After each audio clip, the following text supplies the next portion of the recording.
जय हिंद साथियों, आपको पता चल गया होगा या मीडिया चुप है इसलिए आपको शायद पता ना हो। सच्चाई ये है कि महाराष्ट्र में जिसे प्रधानमंत्री नरेंद्र मोदी जी चक्की पिसवाइंग कह रहे थे, उसी अजीत पवार ने, जो भाजपा की सरकार में मंत्री हैं, उन्होंने पुणे में 1800 करोड़, जी हाँ 1800 करोड़ की सरकारी दलितों के लिए जो जमीन आवंटित थी, उस सरकारी जमीन को 1800 करोड़ की जमीन को मात्र 300 करोड़ रुपए में खरीद लिया है और स्टैंप ड्यूटी के नाम पर मात्र 500 रुपया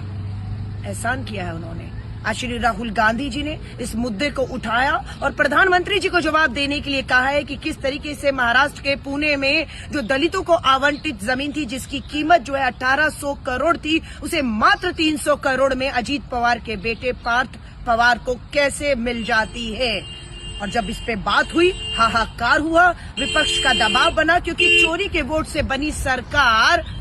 जमीन चोरी कर रही है और दलितों की जमीन चोरी करके अपने मित्रों को, अपने मंत्रियों को लगातार, बिहार में खड़ी हुई इस समय, पूर्णिया में हूं, भागलपुर से आई हूं, 1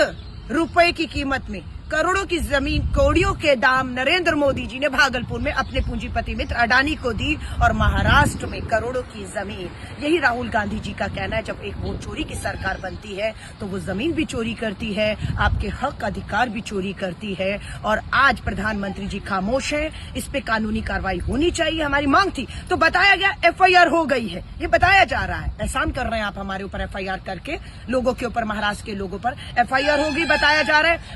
है जमीन का जो करार हुआ था, रजिस्ट्री हुई, हम उसको रद्द कर रहे हैं, पैसे की लेन देन जो भी हुई थी उसे हम लौटा रहे वापस। लेकिन एक अपराध हो चुका है,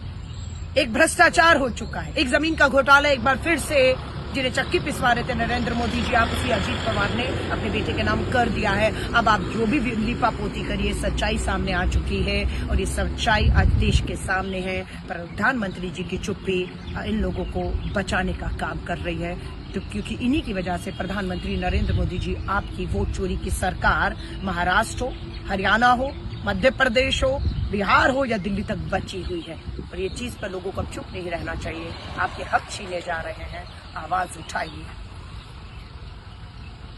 ठीक आ गया था।